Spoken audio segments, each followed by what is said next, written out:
Well, good afternoon, everyone. This is the City Council meeting, regular meeting on Thursday, February 19th, 1 o'clock. And this is the Library Board, Housing Authority Board, and the City Council representing the Redevelopment Successor Agency. And as I said, this is our regular meeting. So, we're going to start off by having Steve Quintanilla lead us in the flag salute. Please join me in the Pledge of Allegiance. I pledge allegiance to the flag of the United States of America and to the republic for which it stands, one nation, under God, indivisible, with liberty and justice for all. Thank you, everyone. And now Cindy Scott will be doing our roll call. Mayor Pro Tem Hobart. Here. Councilmember Kite. Here. Councilmember Townsend. Here. Councilmember Weil. Here. And Mayor Smotrich. Here. Okay, we're going to be having a little bit of a change in our agenda today, and so we will start with a presentation to Tom Oswald of the Historic Preservation Commission, and if Tom will come down in front, I believe we have a little certificate for you.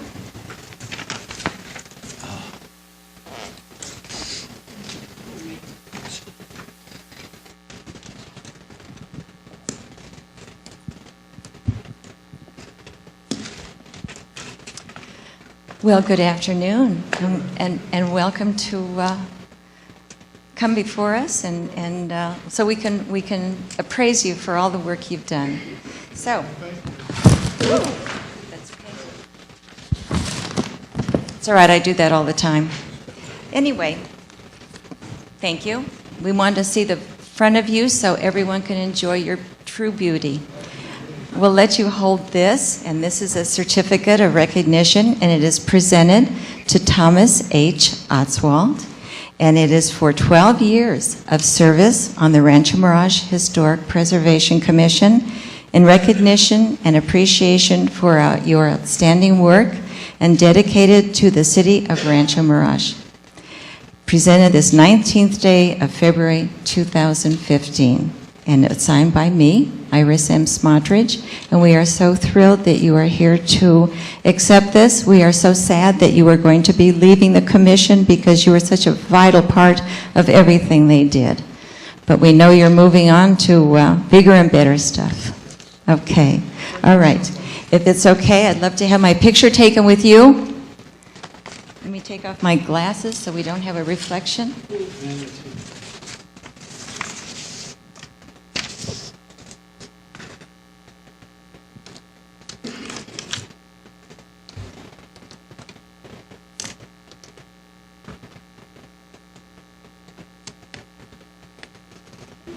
Thank you. Thank you so much. Thank you. A few words? Just a few Okay, minutes. I'll say a few. Okay. So we'll face forward. All right, I was going to face the council Well, because then- I know them all. Well, then that's good. But and the way I got started here 30 years ago, well, I've been here 35 years ago, but 30 years ago, I met Alan Seaman, and we became friends, and he got me politically involved in the council. For a while, I even thought of running, but fortunately didn't. I know every one of you, and I really feel that you're all friends. And that says something to me that the people running Rancho Mirage are my friends, and I appreciate it. And I've been behind everybody's election that's sitting up here, and several others in the past. So I want to thank you for this recognition, and wish you all well. I know that the city is in good hands with all of you. Thank you. Thank you so much. And you've been a gift to us. So we wish you all the very best, and I hope you'll come back and visit us on Many occasions? Good. All right, thank you.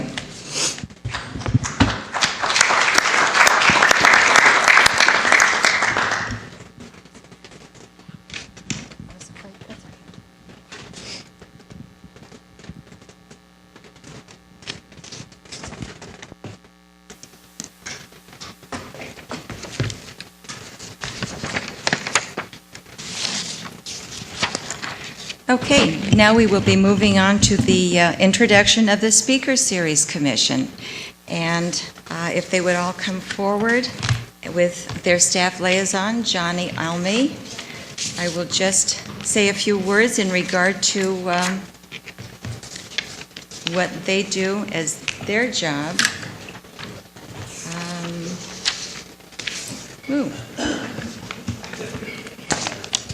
The Speaker Series Commission is, the general purpose for them is to plan and support the ongoing successful annual presentation of the Rancho Mirage Speaker Series program.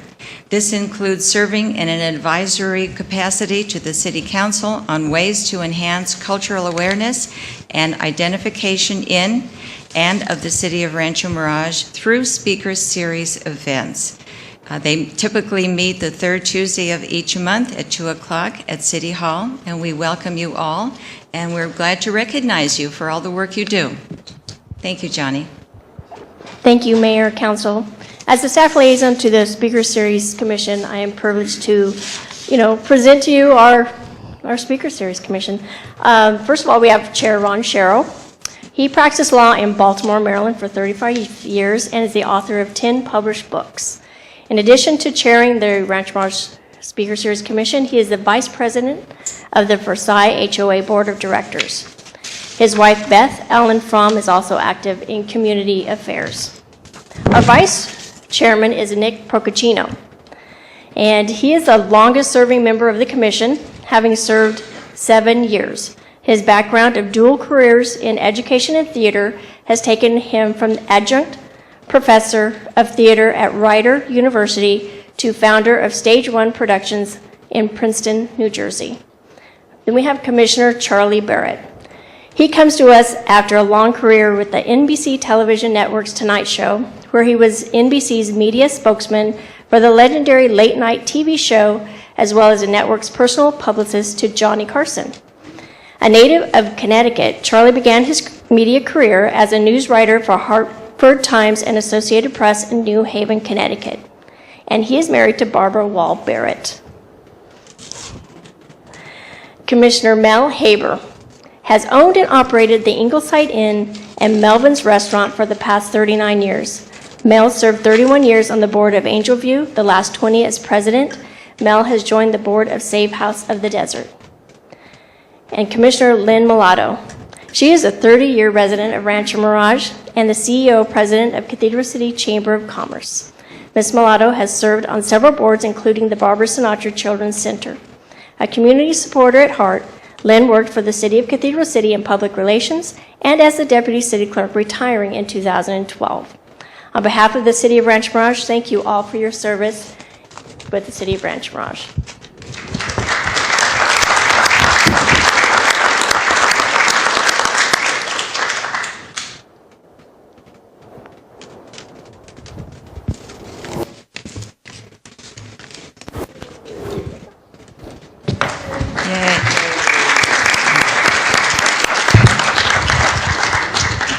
Thank you, Commissioners. And what a beautiful picture that made. Thank you. Okay, next we're going to be moving on to a presentation by Paula Simons of the Desert Cancer Foundation. Welcome, Paula. And just speak into the microphone. Good afternoon, council members and guests and city staff. I am Paula Simons. I am the executive director of Desert Cancer Foundation. And on behalf of our Desert Cancer Foundation board, staff, and the clients we serve, I want to thank the City of Rancho Mirage for the generous contribution of our 2014-2015 grant in the amount of $4,500. This funding amount allows us to provide services to the Rancho Mirage residents that submit applications to Desert Desert Cancer Foundation to help support the midst of their cancer care and treatment costs.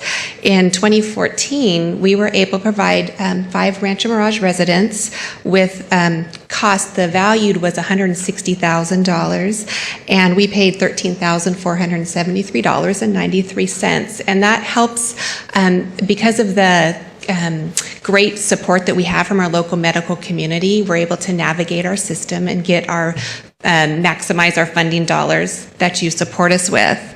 Since Desert Cancer Foundation was founded in 1995 by Dr. Sebastian George and Art and Corey Teichner, we've been able to provide a service.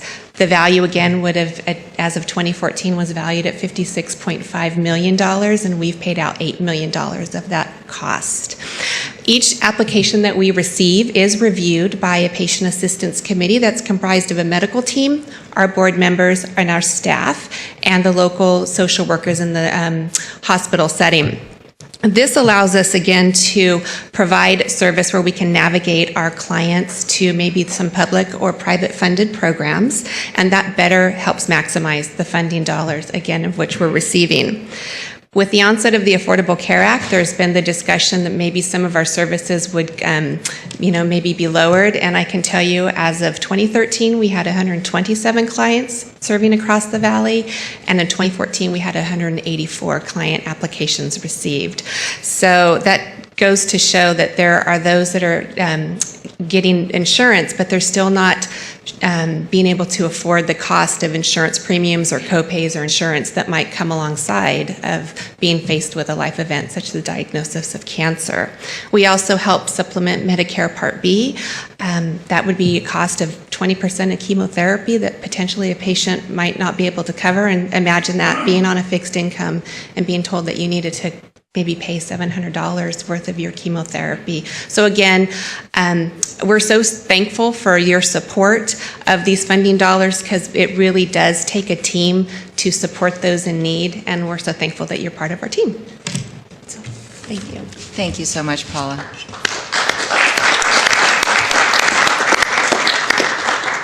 And we are so proud to be part of your team. It's a worthy cause, and we're just so pleased that we can all participate. Okay, moving on to a presentation by Mitch Gershenfeld, who is the president and CEO of the McCallum Theater. Welcome, Mitch. It's always a pleasure to see you. Thank you, Madam Mayor, members of council. I'm very happy to be here to thank the City of Rancho Mirage for its 13 years of continuous support of the McCallum Theater. You know, I was in this chamber in 2002 when President Ford came and stood before the council, and I remember how he put it very succinctly. He said, "My name's Jerry Ford, and I think you ought to give the theater some money." And the mayor at the time said to President Ford, "Well, Mr. President, how can we say no to you?" And President Ford answered, "That's right." And we're very, very happy that for the past 13 years we have had the support of the City of Rancho Mirage. The McCallum Theater is the home to over 200 events every season, and we serve over 200,000 patrons. In the first quarter of 2014, the McCallum Theater was listed by Polestar magazine as the #1 selling theater in California. Sold more tickets than any other theater in the state, most of the theaters being much larger than the McCallum. And that's the 6th consecutive year that we ended first quarter as the #1 selling theater in California. We are a nonprofit organization, and we raise over $5 million a year because ticket sales really only cover 60% of the cost of operating the McCallum Theater. And Rancho Mirage has been very generous with the McCallum, providing funding totaling $630,000 over the past 13 years. And this support has not only helped bring cultural and entertainment presentations to thousands of residents of Rancho Mirage, we've presented 29 special programs that were City of Rancho Mirage sponsored programs, and in those programs we discount tickets to Rancho Mirage residents. Over 5,000 residents have taken advantage of the discount program. We also provide hundreds of complimentary tickets every year, and many of those go to some of the less advantaged residents of Rancho Mirage. Most recently, we provided tickets to the performance of the Rodney Marsalis Brass Ensemble. That was this past week. And our education program, the McCallum Theater Institute, serves over 70% of the school children in the Coachella Valley. And that includes Rancho Mirage Elementary School, which has been one of our key partner schools since 2007. We're in every 1st through 5th grade classroom, and we serve over 450 students in that program. And this year, our teaching artists are in the schools providing over 120 hours of classroom teaching. We also serve the Marywood and Palm Valley School through our field trip series, bringing students to the McCallum Theater for free educational programs. And the McCallum Theater Institute has also been exploring ways to partner with Rancho Mirage High School. Last year, we provided a full-day professional development workshop for the entire faculty. And this allowed individual members of the faculty to get to know each other and engage with the artistic works that we were presenting, including The Margin by Backhouse Dance and select paintings by Pablo Picasso. They also got to explore active collaboration and tap into their own creativity. And as a result of this workshop, a number of the teachers opted to come into a unit of study on the dance work, The Margin, which toured in 2014. And 90 students took workshops with MTI, and over 200 students from the high school attended the performance last season. These are some of the many things that the McCallum does in the community, and the many things that are supported by the City of Rancho Mirage, for which we are very, very grateful. So on behalf of the Board of Trustees, our staff, and our patrons, I want to thank the City of Rancho Mirage for its ongoing support of the McCallum Theater. Thank you. And thank you, Mitch. Any questions or comments? Okay, well, I only have one comment, and that is that for all the ladies out there watching this who are not familiar with the Muses, which is a tremendous fundraising arm for the McCallum Theater, and they provide musical programs and musical outreaches to all the different schools and all the children. It's such a wonderful, enriching experience for these children that would not otherwise have the opportunity to have these musical experiences. So if you're interested in becoming a muse, please don't hesitate to call the McCallum Theater and they can help you out. Thank you again, Mitch. Okay, moving on now to the presentation of a proclamation, and it gives me great pleasure to introduce Tom Snyder of the Animal Samaritans. And this is a very special presentation because it is honoring official World Spay Day. So if you'll come down in front.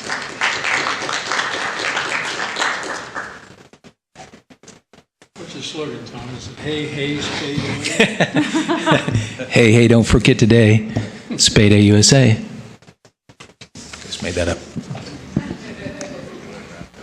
Welcome. If I can just come around on this side of you and bring you a bit more to the center here.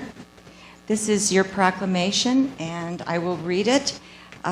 This is honoring World Spay Day. Whereas pets provide companionship to 68% of U.S. households, and whereas nearly 3 million healthy and adoptable cats and dogs are put down in animal shelters each year due to a lack of critical resources and public awareness, and whereas nearly 90% of pets living in poverty and 98% of community feral and stray cats are unaltered, and whereas spaying and neutering has been shown to dramatically reduce the number of animals who are put down in animal shelters, and whereas programs exist in Rancho Mirage, California, to assist residents with the cost of spaying or neutering pets, and whereas veterinarians, national and local, animal protection organizations, and private citizens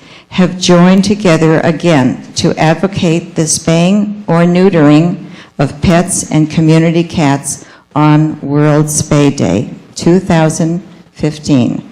Now therefore be resolved that on behalf of the entire City Council of Rancho Mirage, we do hereby designate and observe February 24th, 2015 as World Spay Day in the City of Rancho Mirage. And it is witnessed by me, Iris M. Smotrich. So we are very proud that we have organizations like this and that we have people who are so active in our community making sure that these pets and animals that really depend on us can continue to do so. So if you'd like to say a few words, I know we have a little bit of a PowerPoint presentation. I believe we already also have 2 people that are fine staff members from our code compliance department, and they take a very active role in making sure that all of our pets are treated humanely and doing our best to make sure that Rancho Mirage takes care of as much as we can.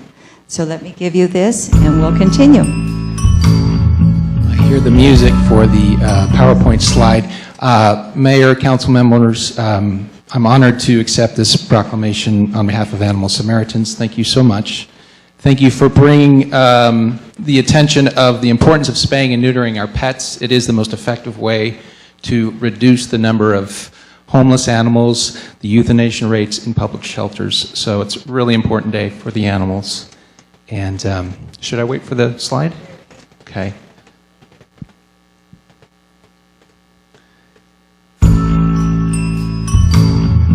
And I'm going to keep quiet because it speaks for itself.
Thank you for giving us those 2 minutes of your time. Again, just to summarize, Animal Samaritans is honored to accept this proclamation. I want to introduce Deborah Godley. She's one of our ACE volunteers. She is a highway hero, and that means she transports the at-risk adoptable animals that we pull from the public shelters, mostly the pound, the county shelter, to safe havens. Sometimes she drives to the airport, sometimes she drives to Blythe, sometimes San Diego. We have a network of over 100 rescue groups that we work with throughout the US and Canada. And volunteers like Deborah make it all possible. If anybody's interested in becoming a volunteer with Animal Samaritans, we can always use the help. And Cookie is here to sort of be a model for the amalgamation of all the homeless dogs in our desert. We have so many Chihuahuas and Terriers. She's available for adoption, by the way. She's very sweet. Thank you so much, Mayor, council members. Thank you so much.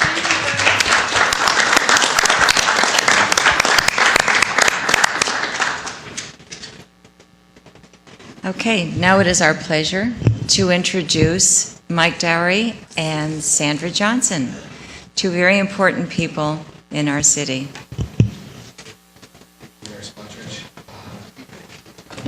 Sorry. Thank you, Mayor Smotrich, council, staff, and residents of Rancho Mirage. I am very proud to present today the first phase of our proposed disaster preparedness plan for animals. But first, I'd like to touch a little bit on how we came to this plan.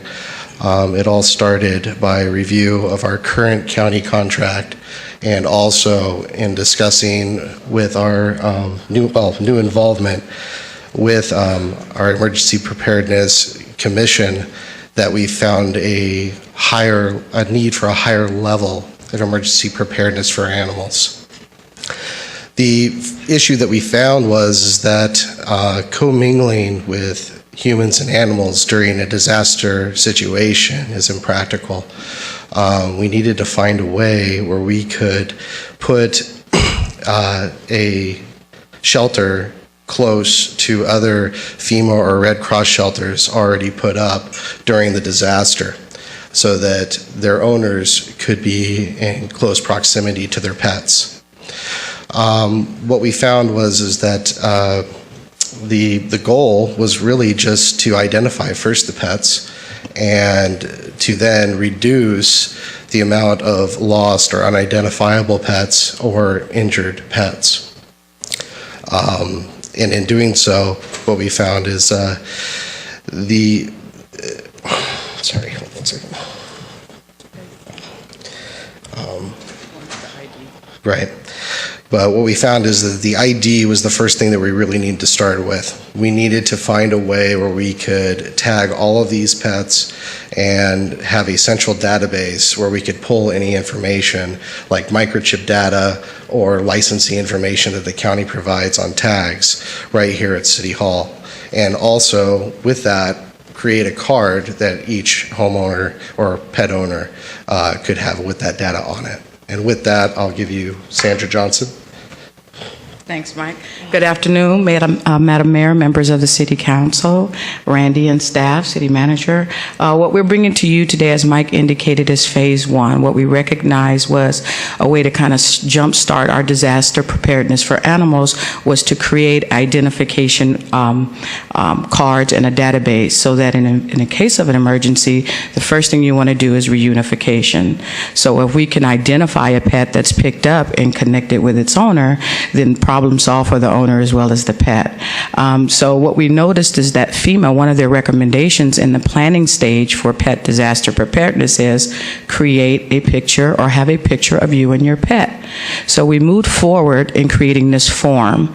Initially, we were going to attach it to our animal licensing program, but that information is specific to the county. So this is a volunteer program that residents can take advantage of, and the form will allow you to fill out information. And on that information, you can, on this form, you can also download a picture. And I'll go through a really brief tutorial of how you do that online. So first, you'll access the city website. On the left side, there will be a link for code compliance and animal services. The second page will take you to the actual link for the form itself. It's on the lower portion of your screen. I apologize, the distortion is, you can't really see the words, but it's the second line from the bottom on this page here. And from there, the form will pop up. You can fill this form out online, and at the bottom portion of the form is a submit button. That's similar to the way we do our PRAs, which is our public request forms. So the resident can fill out the form, and it has the ability to upload a photo right onto the form. That form then will be emailed directly to us, where we'll create our database for the information for the pet owner as well as the pet.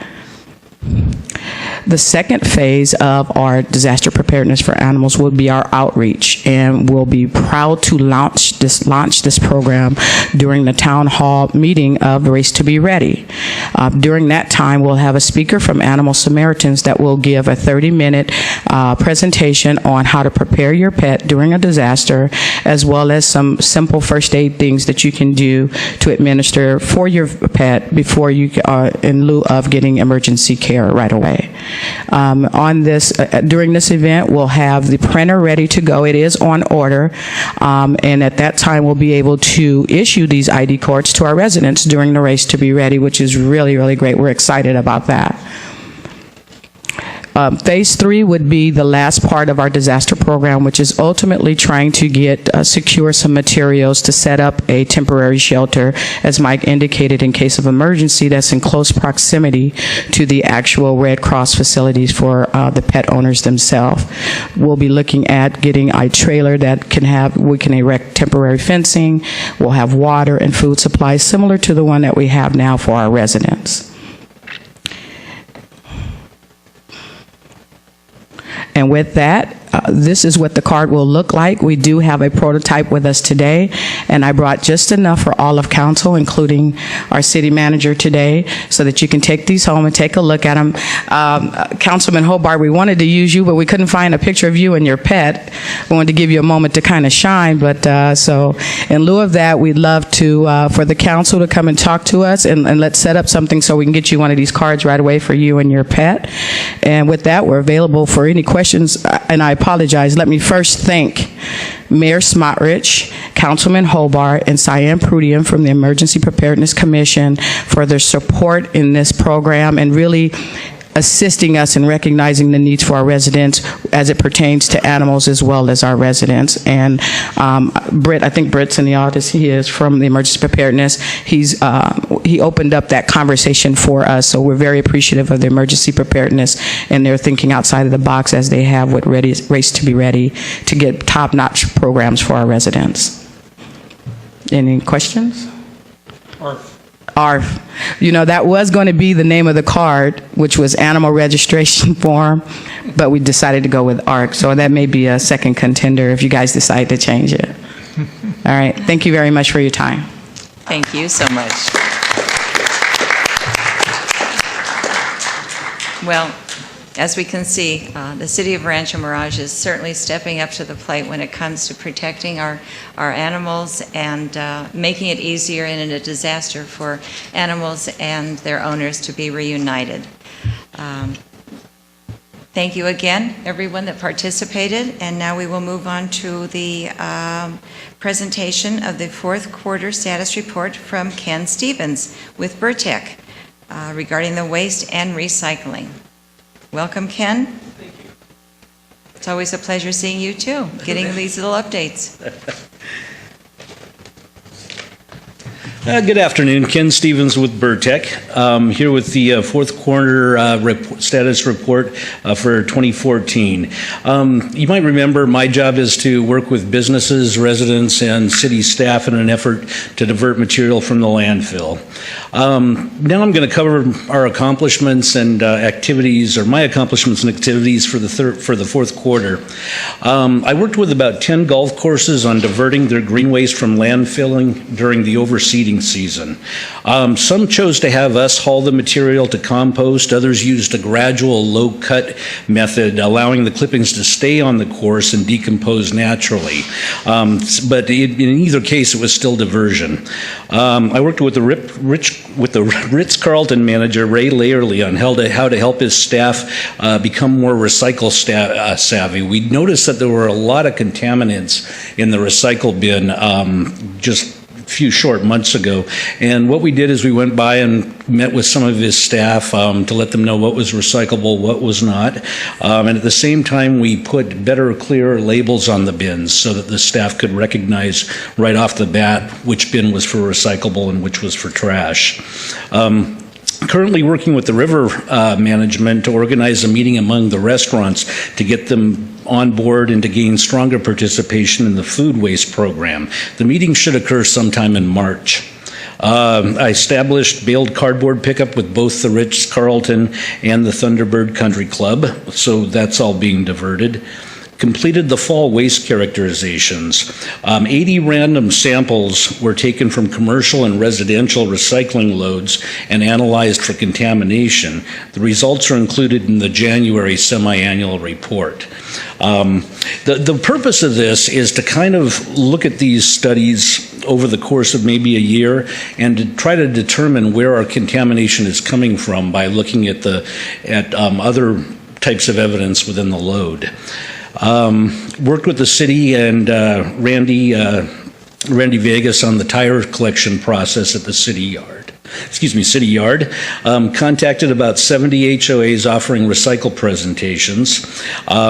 Super Bowl Sunday, I gave a presentation to the residents of the colony. Not sure why we did it on Super Bowl Sunday, but we did. And still about 40 residents turned out. They were asking very good questions. Typically at these kind of presentations, the questions I get from residents are mostly about what's recyclable and what's not. The big concern this time around, interestingly enough, was identity theft. Unfortunately, just the day before, we'd had a shred event and e-waste event at the library. But fortunately, they were aware once I told them that we had another event coming up in May, so they were happy about that. While I was there, I passed out the new recycling wheel that I brought for everybody here the last time I was here. They seemed to like that. They liked having the update. In early December, we sent out a postcard to residents reminding them how to recycle their Christmas trees through us. Just, letting them know how to break it down and when to put it out. And during the course of that last quarter, I worked on monthly, quarterly, semi-annual, biennial, and annual reports, most of which are done and submitted. We had them all in by the due date. And then finally, the multifamily residential recycling remains steady at about 83%, and the commercial recycling went from 93 to 94% compliance. Any questions? No questions from other members? Okay, I have a question. Sure. And it's been the topic of discussion many times at different meals with people saying, is styrofoam recyclable? Very often the containers will have the little triangle on the bottom, and people hear a variety of different opinions as to whether or not that's something they should put in their trash or in their recycle bin. Maybe you could help us out with that. Okay, styrofoam serviceware, the plates and cups and things like that, unfortunately, once they're soiled, they're not recyclable. As of last year, we began taking the block styrofoam, the packing styrofoam that you get when you buy something electronic, and as long as it's clean and it's that type of styrofoam, we can take it in the recycling container. Okay, so if somebody brings something home as a food container, use the food, wash out the container, is that going to be recyclable? No, unfortunately not, because a lot of times in the food containers, especially nowadays, there's a variety of materials in there. It's not the same type of styrofoam that you get in packing blocks, and at that point, a lot of the foam has absorbed some of the food too as well. So even though it's rinsed out, it may not be completely clean. Okay, thank you. That does answer the question. So for all of us that thought we were doing a really good deed by rinsing out our containers, we know effort. now that we don't have to do that. Right. Thank you. You're welcome. Dana, Thanks. did you have a question? Okay. Thank you, Ken. I think we're all set. Okay, so without further ado, I would like to introduce our Mayor Pro Tem, Dana Hobart, who has a little bit of something he wants to share with us. And he is walking down in front and picking up a microphone. So here we go. This microphone? That's it. At our last meeting, we had the great pleasure of honoring Larry Nichols, and for a lot of reasons, Larry was honored. At that meeting, I wasn't able to discuss some of the things that I wanted to say about Larry because I didn't have the prop that I needed. I've got the prop now, and Larry, if you'd walk up here, using both your legs. Another Larry Nichols Day. Right, almost. The one thing I did mention was that he had a double eagle on 16 on the die course at Mission Hills. Nobody else has ever done that. Right, there's somebody who knows how tough that is. appointed Larry to the Mobile Home Parks Commission in 2002, just after I first got elected. Larry had been very, very, very helpful in securing that win for me, and I certainly wanted to bring his talents to the city in general. Larry had every right to be appointed to the Planning Commission, in my view, and I know that he preferred going on the Planning Commission without having thought things through, but one day we were talking, before that occurred, we talked about the mobile home park residents, and that we had learned during the course of the campaign that there were an awful lot of problems inside of some of those parks, and that working to benefit the mobile home park residents was something that had a high priority for both Larry and me, and we agreed that Larry would take that position instead of on the Planning Commission. And Larry worked for 12 years, 12 full years, doing everything he could to be a liaison to the City Council for solving the various problems that required council intervention. Larry solved many. He and I talked about many. We laid out plans to do all sorts of things and accomplish them. Nobody could have been more dedicated to accomplishing the tasks that we had. And because of that, I wanted to have something to give you. But as it turned out, it wasn't available, and it still isn't technically available. About 6 months ago, I went to Randy Binder, and I said, Randy, I've got an idea that I'd like to see how you feel about it. I think we should have a key to the city. I had a copy of a key to the city for the city of Los Angeles. And so Randy and I looked at it, and after a few days, Randy sketched out a few things, and we made a couple of little changes, and we finally agreed on the key to the city. Our order is still not here, but we do have 2 prototypes.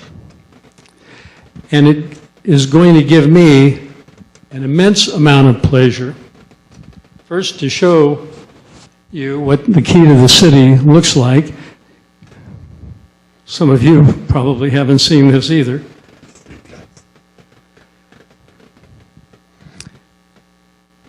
And what I wanted to do, in appreciation for all the things you've done for the city, Larry, is I wanted you to be the first person in Rancho Mirage history to receive the official key to the city. And I give it to you with my love and deepest respect.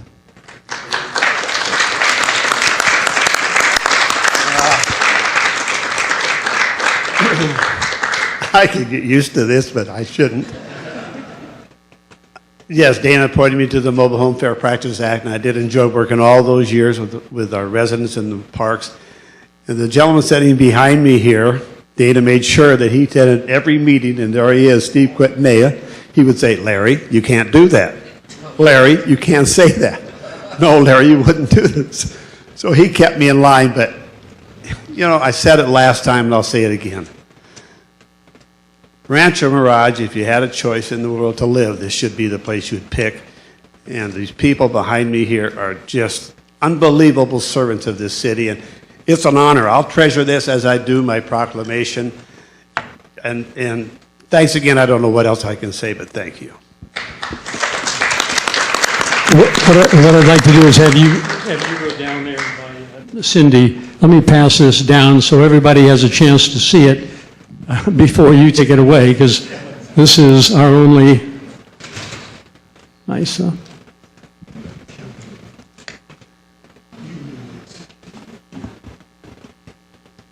then just pass it along. Right. Thank you, Dana. We should have them any day or within a week or some period of time, shouldn't we, Randy? 4 to 6 weeks. 4 to 6 weeks. 4 to 6 weeks still. Is this going to be a tradition, Dana, that we will have this for other distinguished residents. Special situations, not every situation, but special Good, situations. good. Wonderful idea.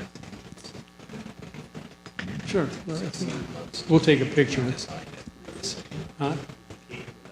Wow. Yes, this is absolutely beautiful. Isn't that Wow, nice? it's beautiful. Randy is the 99% designer of it. Well, thank you so much, Randy. But we haven't paid the bill yet, so. Okay. Right, Sylvia? Well, we don't give these keys out to our city very, very often, and it's a special person that they're given to. And Larry is certainly a special person. Thank you both. Another Larry Nichols experience. Okay. Well, yes. I told Larry the other day that every day Larry wakes up and finds his beautiful wife next to him, Deanna. It's Larry Nichols Day. Yeah. That is very true. Absolutely. Yes. And for all of us that know Deanne, we're certainly in agreement. She's a very special lady also. And we're all very proud to call her friend. Anyway, moving on. We will go next to the non-agenda public comments. So, this is an opportunity for the public to speak on issues that are not on the agenda for a maximum of 3 minutes per speaker. And if you have not filled out a yellow card to turn in to our city clerk, not a problem. You can always just come forward when there's an opportunity. And we have 2 cards so far. So, the first person to speak will be Carol Leibowitz. And Carol, if you have not met her before, is the chairperson of our Historic Preservation Commission, and of which Tom Otzwald, who was honored today, is also a part. So welcome, Carol. Thank you. It's a pleasure to be here again. I would like to honor Tom. It's a very deserving recognition of all his service. Tom was at the very first Historic Preservation meeting in September of 2003. And he has been until the present moment. Tom is sort of like mid-century modernism. I'd like to compare 2 characteristics of mid-century modernism with Tom. The first is lack of ornamentation. In mid-century modernism, there's no decorative moldings. It's clean aesthetic. With Tom, you don't get any trying to dress or speak to impress people. He says what he believes. And he gives good counsel to all of us on the Historic Preservation Commission, and has over the years. The second characteristic is emphasis on honesty of materials. In mid-century modernism, most likely you will see wood that is stained and not painted. Tom is honest in his presentations. He owned the Marantz residence. Marantz was the owner of the Tasty Freeze, who bought a house and had it built by Van Paulsen. It's one of these 3-star homes. You might call it a gold wing house, and it was designated by the council as a historic research. When Tom went to sell the house, he told me recently that he could have gotten more money, but the people who offered him the most money had in mind that they were going to destroy it. So he sold it for less money to someone else. This is Tom in his appreciation for historic resources in Rancho Mirage. Tom is leaving his beloved Rancho Mirage with all of its mid-century environment and moving north to be with his family. his dedication to historic preservation will still be seen as clearly as the large glass expanses of mid-century modernist homes. Thank you, Tom, for your help and all of your service over 12 years.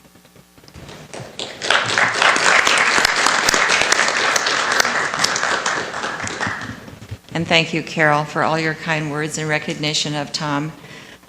It's always a pleasure to hear some of the fine details that most of us are not aware of. So we thank you again. And the next speaker is a Mr. David J. Giacomuzzi. And thank you. Welcome, and if you could please state where your residence is. Yes, good afternoon, Mayor and City Council members. My name is David Giacomuzzi. I live at 70200 Thunder Road in Thunderbird Heights community. Not to digress or regress, this is not about to preach or admonish or lecture anyone. I can ad-lib, I'm an actor locally. I am reluctant and honored to be here, and welcome to residents and guests. I would like to share a bit of ground I have covered with you in our city today. My lifelong career is 35 years of being a professional and 20 years in accolades now. These are all the names in all the career aspects of my life.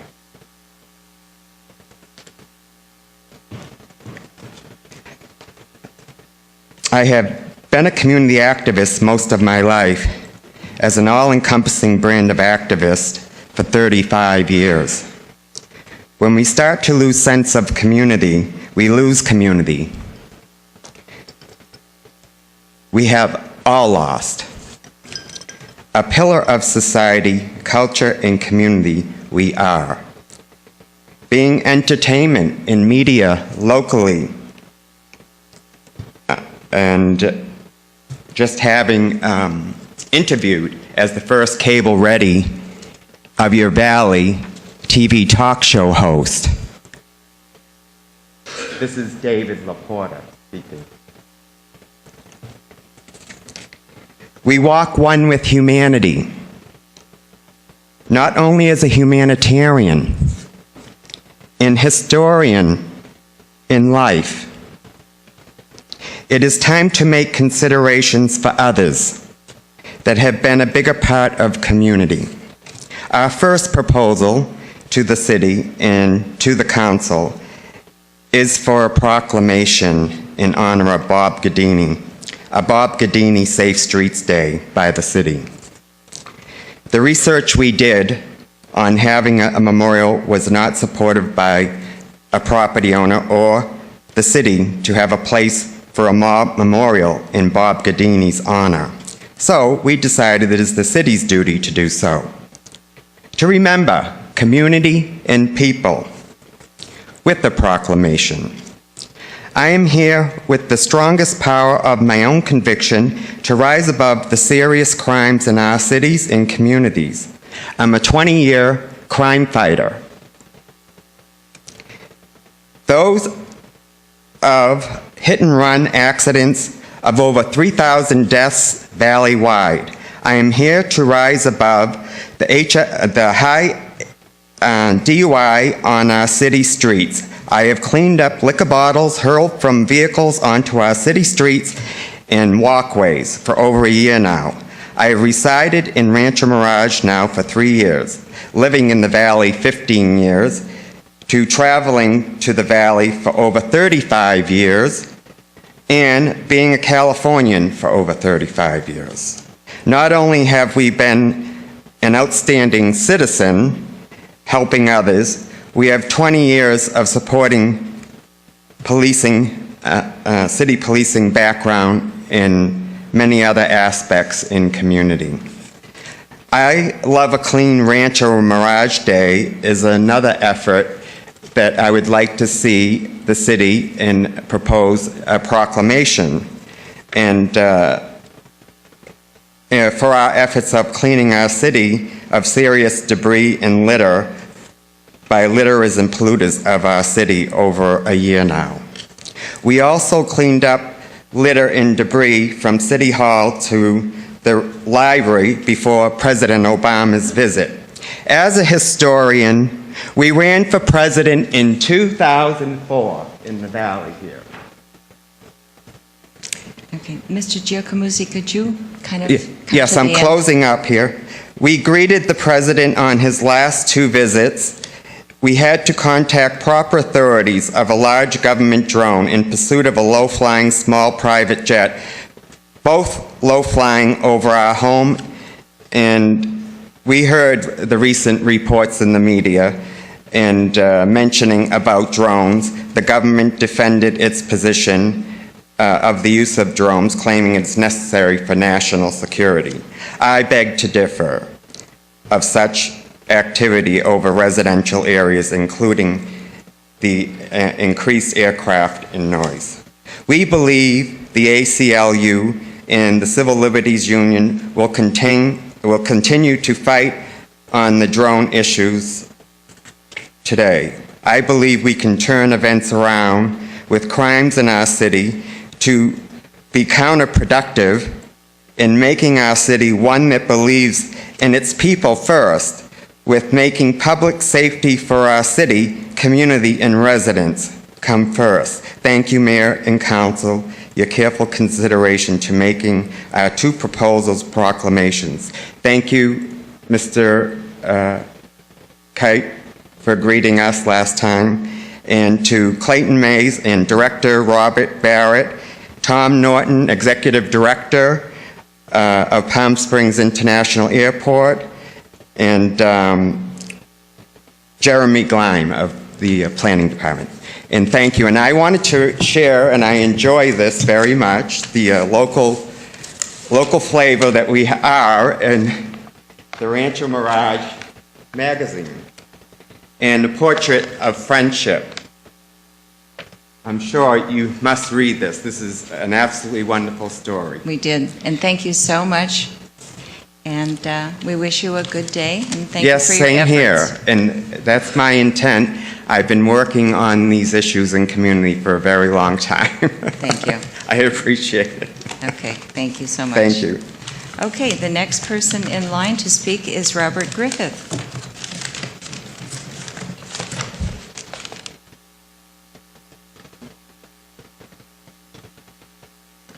Good afternoon, Madam Mayor, gentlemen of the council. My name is Bob Griffith. I'm the president of the La Toscana Homeowners Association. La Toscana is located on Gerald Ford, right near the Mission Hills Country Club.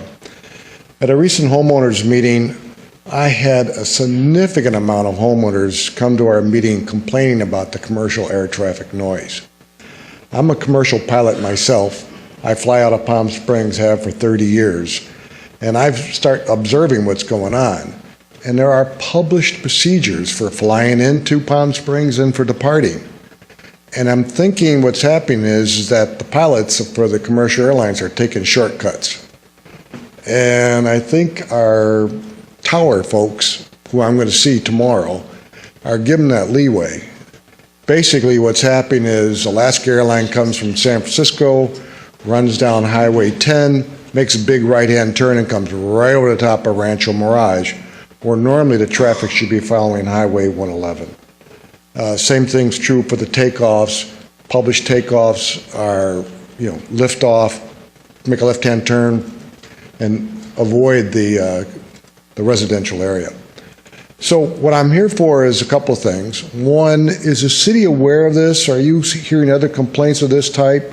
And is there anything that the city can do to help us, either with the FAA or with the control towers or whatever it is we're going to do? Because we are going to file a complaint with the FAA. We are going to meet with the tower people. And that's about the extent that we can do. So I don't know, we're soliciting any help or assistance that you can give us.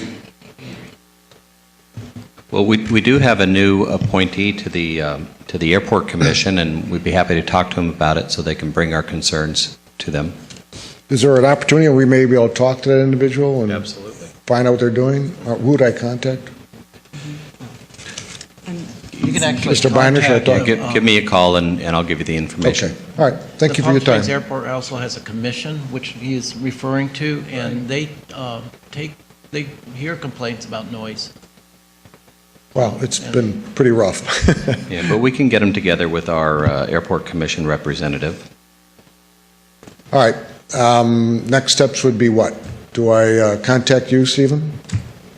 Randy Biden. Oh, Randy. Okay, thank you, Mr. Biner. All right, thank you, gentlemen. Madam. Thank you so much, Mr. Griffith. Okay. Okay, are there any other speakers that wish to come forward? Okay, seeing none, we will close the public comment portion of our meeting and move on to the City Council member board meeting. City Council member comments. Is there anyone that wishes to make comment about anything? Okay. After you. Okay. I thought everybody was being bashful. Oh, you think so, huh? Thank you, Madam Mayor. Just want to briefly highlight the exciting evening last night that Randy and I had going to Rancho Mirage High School. Last night they played their first playoff game and won their 20th game for the year. They're now 20-8. They had a victory of 81-56, big 25-point win over Banning, who was their first level of playoffs. When you look at the team, they did an outstanding job of playing last night. This team, of course, has no seniors on it, and it had 3 starting freshmen. So it was a great effort by all of them. They were down a little bit in the first quarter, and they came back and they had 27 points scored in the second quarter. So they pulled out ahead of Banning and went on to win. Great turnout from the local residents there. Rancho Mirage moves on to the second level of playoffs on Friday, and they'll be going up and playing Harvard of Westlake. So that'll be a great game for them to play too. But it's amazing to see the growth of our students in the athletic fields that they're in, because it was just not basketball, but they're also excelling in many other sports and have gone into the playoffs this year. So congratulations, Rattlers, and we hope that they'll come back Friday with a win, and I think then the following week they'll have another home game. So if you haven't been out to the gymnasium and experienced the basketball fever that's out there, it's really a great place to be. So Randy, next week we'll be out there again and rooting them in. And even if it's 80 degrees, you're going to wear your Letterman's jacket again, You right? better believe it. Yes. Thank you, Mayor. Thank you so much. And can you imagine what things are going to be like when we have a few seniors on the team? Wowee. It'll be far more exciting for the whole team and for us up here. So thank you. All right, Dana, you had something? Well, I don't think that Lynn is still here from Loving All Animals. She did have a pet. I do want to encourage adoption. Let me comment, however, on Tom Snyder's remarks about spay and neutering. The adoption issue would be significantly easier if those of you who have dogs right now, males that are not neutered and females that are not spayed, to take advantage of the program that Animal Samaritans offers for extremely low-cost neutering and spaying. And the city participates, by the way, in your cost on that. So it costs you nothing to have your animals spayed or neutered. It is the single most important tool in fighting the deluge of homeless animals that require adoption in the first place. Thank you, Madam Mayor. Thank you so much. Okay. Madam Mayor, I will say something. All right. Last night I had the pleasure of going to the library where the Cultural Commission, in conjunction with the library, put on the play Give 'Em Hell, Harry, a one-man performance.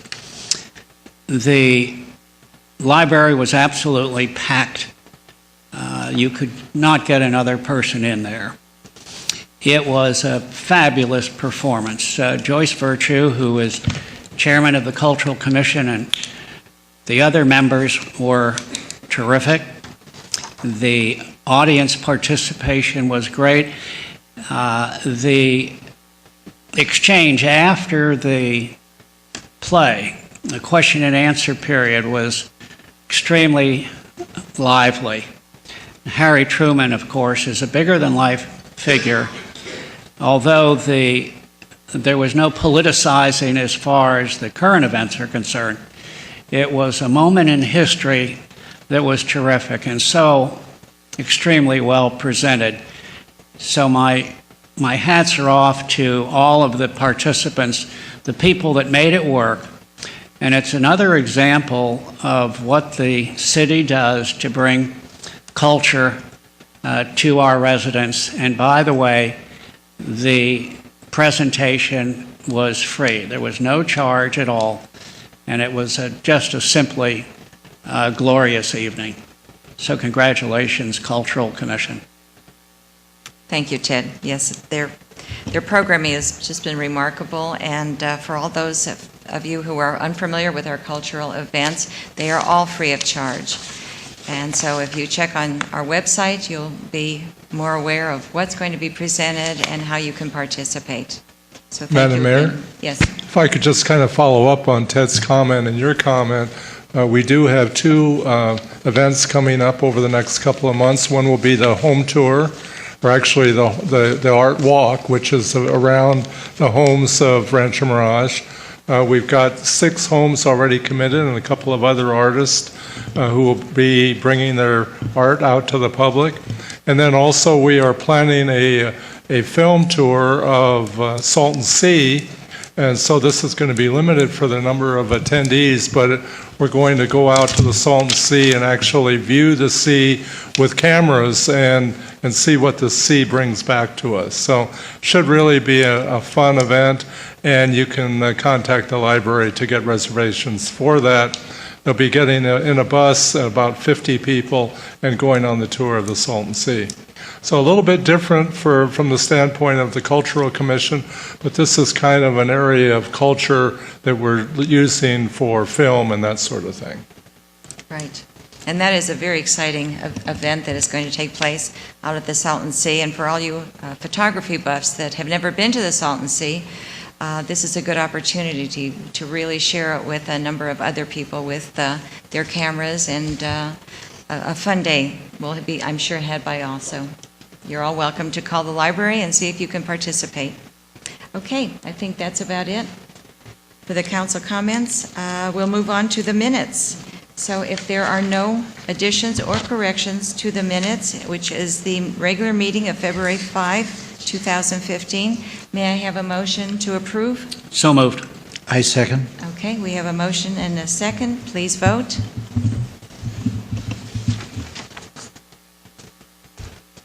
Okay, motion passes 5-0. Thank you all. And now moving on to our consent calendar, which will be taken care of by Randy Binder. Thank you, Madam Mayor, members of the City Council. I'd like to pull item number 1 for a separate presentation from Gloria. The last 2 items on your consent calendar, number 2 is contracts, and number 3 are demands, and we are here to answer questions on either of those 2. Move approval, Okay. except for item number 1. Right, okay. Second. Okay. We have a motion and a second. Please vote, except for number 1. Okay, motion passes 5-0. Okay, thank you. And I believe Gloria Griego. Yes, our contract specialist will present 2 requests for funding. 2 separate motions are being requested. Mayor, City Council, the first funding request is from Las Palmitas Elementary School. They are based in Thermal, California, and they are requesting a donation to send 6 girls to space camp in Huntsville, Alabama. The space camp is for 5 days, and it consists of mock missions and activities that focus on mathematics. The donation would pay for the airline and tuition costs. The cost for one person is $1,664, and the goal is to raise $10,000. As of today, they've raised $4,336. The city manager requested that this item be placed on the agenda for consideration, and the SAF subcommittee is recommending a donation of $2,000.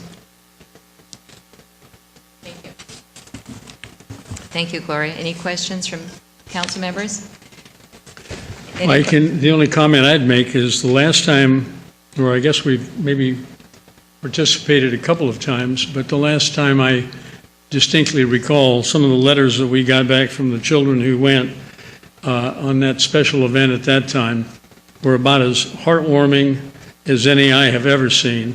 And it shows that given an opportunity, usually meaning given enough money to do it, not only the children but the community fare so well from the kind of generosity that they hope to receive again from us.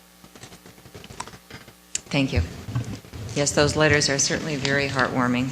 Madam Mayor, we do have a representative here from the organization. Maybe we could have a couple of words from her. Okay. Why don't you come down and join us and fill us in? Wow, this is like show and tell. Good afternoon, Mayor and all the council members. This is probably my third time to Rancho Mirage. Can you please state your name? My name is Terry Wood, and I'm a teacher at Las Palmitas Elementary. Okay, Terry, maybe you could put your Is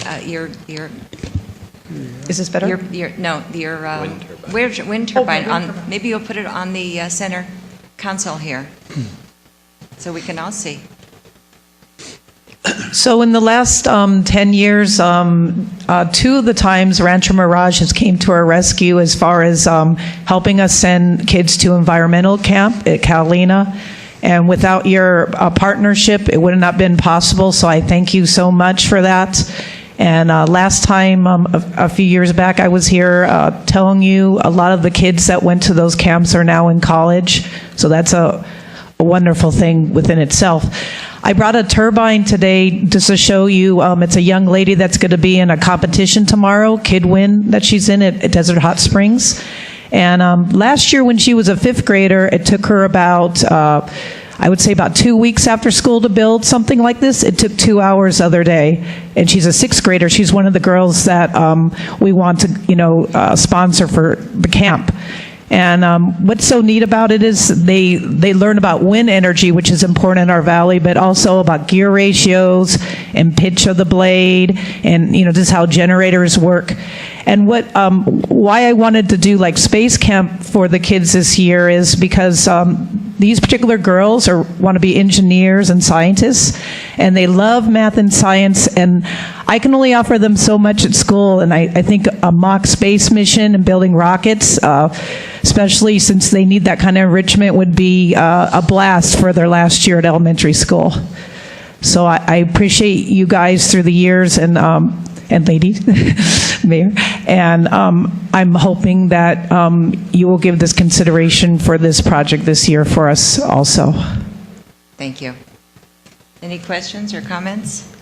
Well, I did make one observation, Madam Mayor, that if we gave them, instead of $2,000, we gave them $2,664, then all they would need would be, how much is the total?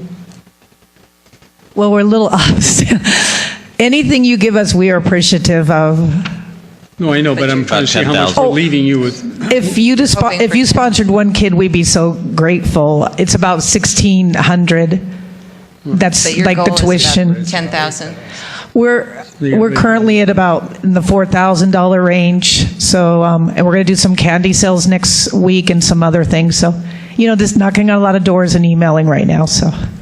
Well, my thought was that if we gave them $2,664, they would only have another $1,000 or $2,000 even, whatever that number is, to reach their goal, which might make it easier to sell if it's kind of a limited, clean number. I'm just thinking. Well, anything you can do for us, the school would appreciate. When do you have to have the money raised by? Well, our first tuition payment, which was half of it, we sent in yesterday, but the main thing is getting the plane tickets before they don't have any more seats, because Alabama isn't one of those places everybody goes to. So we want to like purchase the tickets later next week for the airline, and then our other payment isn't due till like March the 20th. But we have time to, generate that other part of the money. We're just interested in making sure we have the airline tickets for the students to go. Okay. So you're... Dana, if you wanted to increase it, one is $1,664. If you wanted to send 2 children, it would be $3,328. That's true. That's excellent math. And thank you. They said you couldn't even add. No, and you can. And I looked for your acknowledgement on that, but the number I is... I think that's a great idea if that's what you're suggesting. That would be my suggestion. I was hoping you would one up me. Thank you. Okay, Ted, why don't you make the motion, and we can have Dana second it. All right, I'll make a motion to consider a funding request in the amount of $3,328 for the Las Palmitas Elementary School and a budget adjustment accordingly. Second. Okay. All right. Oh my God, We have thank you. a motion and a second. Will everybody please vote? Well, I think Richard. Oh, Richard, you have a... That's okay. You want to continue with... That's okay. Let's go. Oh, jump in. That's okay. No, I think the only thing I would like to have you keep in mind that if you get to the point where you have to leave somebody at home and you haven't raised enough money, come back to us, okay? Okay. Oh my God. Okay. Okay. We So now, strongly believe that what helps you in thermal with children helps all of us. Yes. no doubt about it. All right, so please cast your vote.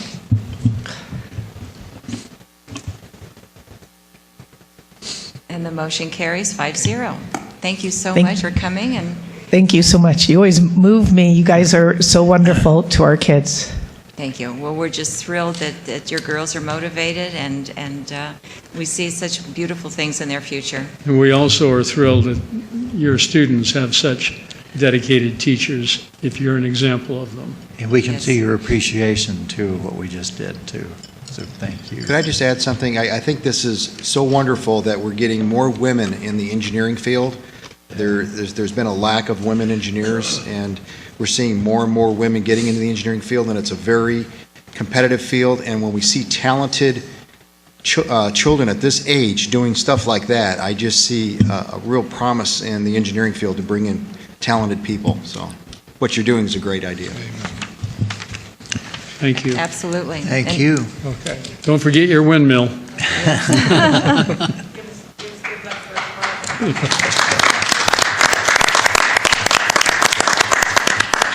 Boy, if our grandmothers could see what girls are doing nowadays, how proud they would all be.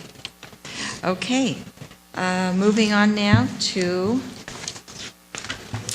There's a second part of this. the second item. half of her presentation for another vote.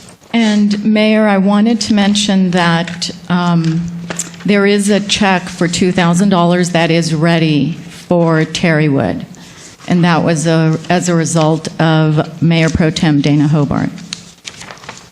Very nice. Thank you. All right. The Go ahead. second request is from Rancho Mirage High School, and they submitted a letter requesting a donation for seating for its tennis courts. The goal is to raise $10,000 for seating cabanas on the courts prior to the summer months. There are currently no shades or benches. The cabanas would alleviate the summer weather conditions. Each cabana is $2,190. The recommendation is for $2,500. Madam Mayor, could I make a comment on this? Last night, when we were at the high school, Randy and I had an opportunity to talk to the athletic director, and he pointed out that this request is really something that is unusual for the district, because the Palm Springs School District has really taken the position that they have no shade structures out there for any of the high schools. And obviously they're spending money in other areas. So anything that we could do for them to have a shade structure on the tennis courts this time of the year as it really gets warm, he says the kids have no place to go to get out from out of the sun. And they would really be grateful to us if we could provide for one of these shade structures. They requested, I think, 6, or that's what they need. But given the current situation at the high school, I think at least 1 would be appropriate. Okay, any other comments? Is one sufficient? It only seats, what, six kids? Well, They're asking for 6 cabanas. 6 is requested. 6 is requested. And they're $2,190 each. Are these cabanas for the tennis players? Yes. Yes. Not the fans? No, these are for the players after they finish playing to get off the court and into some shady area. There's nothing out there right now. So we're suggesting 1 cabana on one side, and maybe sometime add 2 of them or something like that. And indeed, it is hot there. Mr. Pro Tem, you might check my math on this, but I would suggest that there be 2 shade structures. Each one is $2,190. I would suggest a donation of $4,380.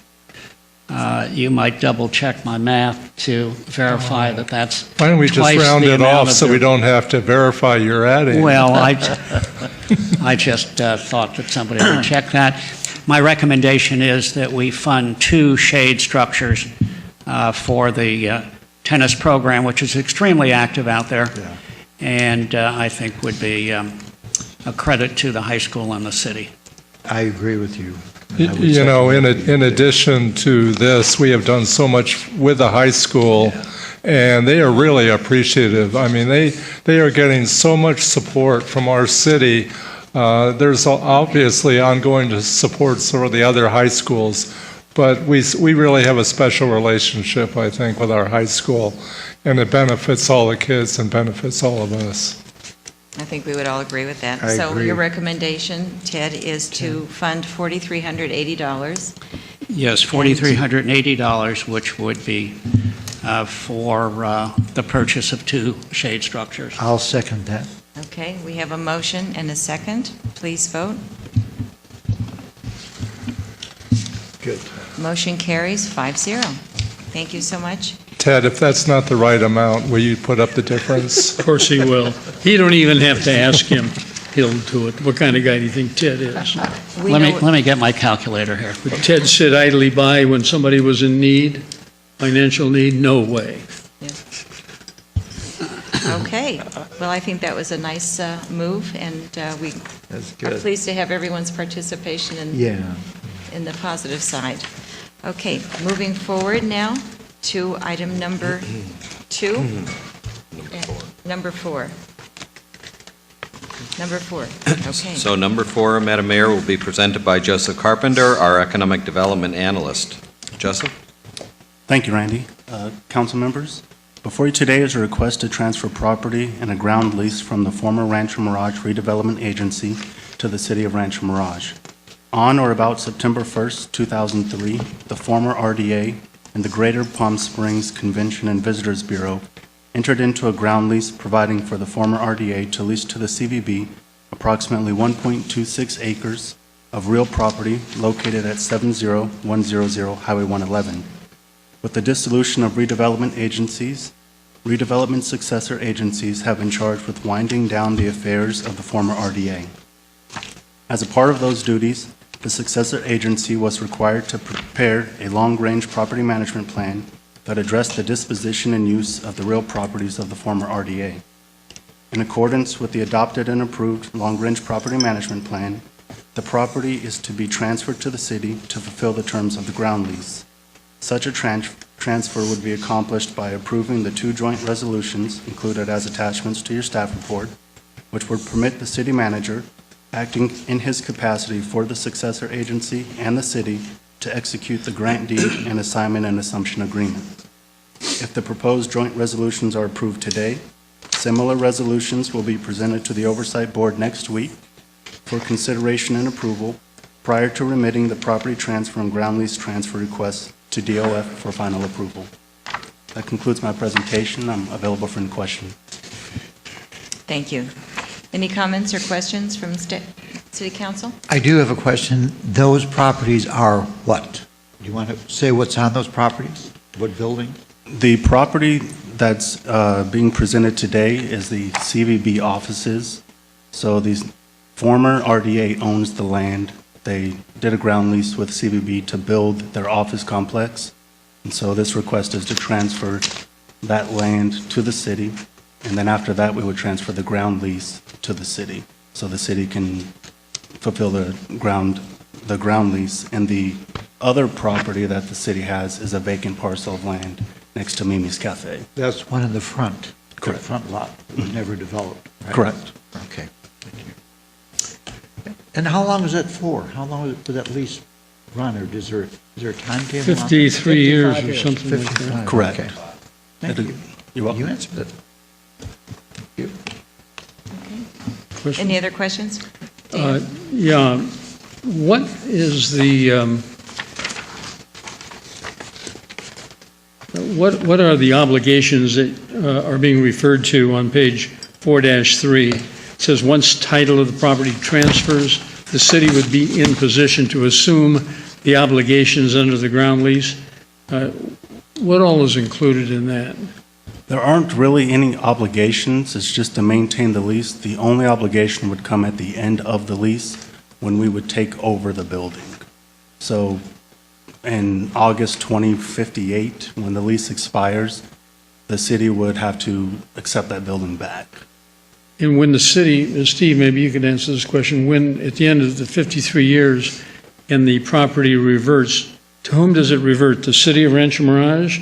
And if so, did it start off as our property, or did it start off as redevelopment agency property? Started off as redevelopment agency property. So the idea is we're gonna transfer title to, well, we don't have very many, of the property over to the city, and then we step into the shoes of the redevelopment agency, so we're gonna become their landlord. So at the end of the lease, it reverts back to the city. And at that time, They own the building, though. Huh? They own the building, the CVB. CVB owns the building. Did we sell them that? No, they built it. They built it. Yeah, I remember now. Okay, thank you. Okay. Any other questions, comments? Good. Okay. Well, could somebody make a motion regarding this item? I'd move we transfer the, strike that, I'd move that the city council acting for the city of Rancho Mirage and in its capacity as the successor agency board adopt a joint resolution approving execution of an assignment and assumption agreement for transfer of the ground lease by and between the former Rancho Mirage Redevelopment Agency and the Palm Springs Desert Resorts Convention and Visitors Authority, now known as the Greater Palm Springs Convention and Visitors Bureau, to the city of Rancho Mirage. Okay, and I will second that, so please vote. Dana, did you consolidate A and B in that one motion? Yes. I thought I started there, but maybe I You didn't. started on A and then kind of went to B in the middle. Well, the idea would be that we do both. Let me Yeah. just restate it to make sure that we've got it. The other side of that would be that the city, again acting for the city of Rancho Mirage in its capacity as a successor agency board, adopt a joint resolution approving and authorizing transfer of property located at 70-100 Highway 111 Rancho Mirage to the city of Rancho Mirage. Right. Thank you. Okay. So once again, I will second it, and please vote again, just to make sure.